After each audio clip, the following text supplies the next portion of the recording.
Hi there, I'm Jay Harris. I anchor SportsCenter at ESPN. I'm a prostate cancer survivor slash thriver. It is on my mind every day, but I'm doing pretty well with it. Hi, I'm Nate Brennan. I'm an associate professor of oncology at Johns Hopkins, and I work on developing new treatment strategies for men with prostate cancer and doing our best to help men like Jay. Primary prostate cancer has a very good survival rate, as approaching 100%. And it's really once patients progress to sort of metastatic prostate cancer that it becomes lethal. Well, it is lethal. And there are really no effective curative treatment options in that setting.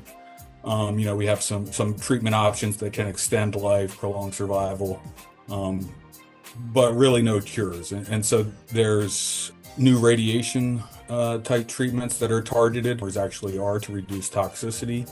We're able to inject newer types of these radiotherapies that are targeted to specific proteins on the surface. And I've learned a lot of numbers. I know 1 in 8 men will get it, 1 in 6 black men. And I know that, as it was with me, it tends to be a little bit more aggressive in black men. Yes. Why? That's the $1 million question. We really don't know. It's fascinating and yet also very tragic that we aren't able to figure this out in a way that can help people. I think it's critical, absolutely critical. One, you can't treat something if you don't know you have it, and sticking in your head in the sand isn't an effective strategy in most cases. And I think that's also where building that relationship with your physician and having trust comes into play as well. True. And along with the biopsies, we're talking about a PSA blood test. Yes. It's a needle prick. And it's there's that simple.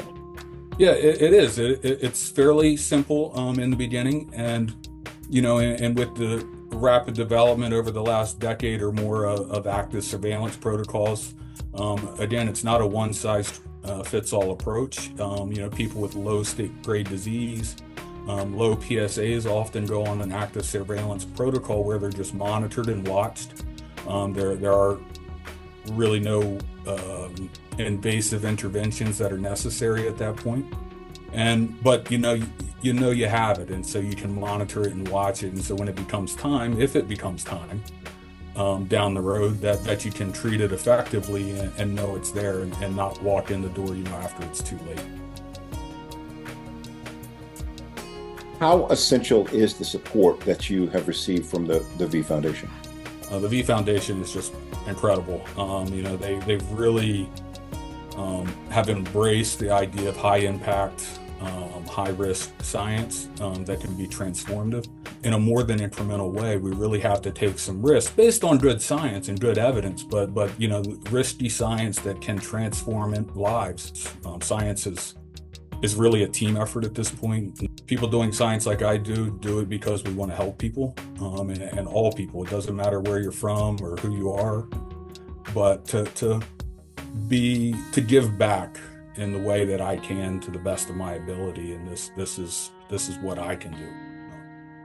Cancer does not care. It does not. It doesn't care where you grew up or how you grew up or what kind of food you ate or anything else. It's non-discriminatory and deadly. Hey, Nate Brennan, I appreciate you, man. Keep doing good stuff. Thank you. Appreciate it.